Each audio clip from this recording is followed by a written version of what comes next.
അപ്പോൾ ഇന്ന് ലഞ്ചിൻ്റെ എന്തൊക്കെയാണെന്ന് നോക്കിയാലോ. ആദ്യത്തെ ടിഫിൻ ഉണ്ടെന്ന് നോക്കാം. 1 2 3 4 ടിഫിനുണ്ട്. ഇത് നമ്മുടെ പഴയ രീതിയിലുള്ള ടിഫിനാണ്. ആ കാസറോളിൻ്റെ ബോക്സ് ആയതുകൊണ്ട് ചൂടാറുമെന്നൊക്കെ പറഞ്ഞ് ചുമ്മാ കേട്ടോ. ഇത് മോര്, നല്ല പച്ചമോര്. ഇത് പിക്കിൾ, കാന്താരിയല്ല, പച്ചമുളക്, കറിവേപ്പില, ഇഞ്ചിയൊക്കെ ചതച്ചിട്ട മോരാണ്. പിന്നെ പപ്പടം, ഇത് അരിപ്പപ്പടമാണ്, എയർ ഫ്രയറിൽ ഉണ്ടാക്കിയാണ്. ഇത്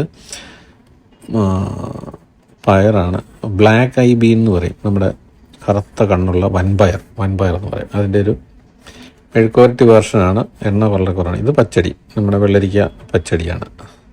പച്ചടി എന്നോ പലയിടത്തും ഞങ്ങൾ പച്ചടി എന്നാണ് പറയുന്നത് കേട്ടോ. ഇത് പിന്നെ മില്ലറ്റ് റൈസ്, ചാമരി അതെടുത്തു. പിന്നീട് നാരായണൻ്റെ ഫുഡ്, നാരായണൻ സാമ്പാറും പിന്നെ ചെറുപയർ കറിയാണ് കൊണ്ടുവന്നത്. അത് ഞാൻ ഷൂട്ട് ചെയ്യാൻ മറന്നുപോയി.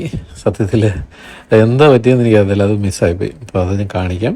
പയർ തോരൻ, സാമ്പാർ, പാലക്കാടൻ സാമ്പാറാണ്, പിന്നെ നമ്മുടെ പച്ചടി, പിന്നെ വൻപയർ, അതായത് ബ്ലാക്ക് ഐ ബീൻ. ഇന്ന് വളരെ പ്രോട്ടീൻ്റെ ഒരു റിച്ച് ആയിട്ടുള്ള ഫുഡാണ്. പിന്നെ പിക്കിളും എടുത്തു. അത് കഴിഞ്ഞ് അതെല്ലാം കൂടെ എടുത്ത് മിക്സ് ചെയ്ത് നമുക്ക് കഴിച്ച് നോക്കാം. നല്ല ടേസ്റ്റി കോമ്പിനേഷനായിരുന്നു. പക്ഷേ ഒന്നും ഷൂട്ട് ചെയ്യാൻ പറ്റിയില്ല, മറന്നുപോയി. ഓരോ ദിവസം ഓരോ രീതിയല്ലേ.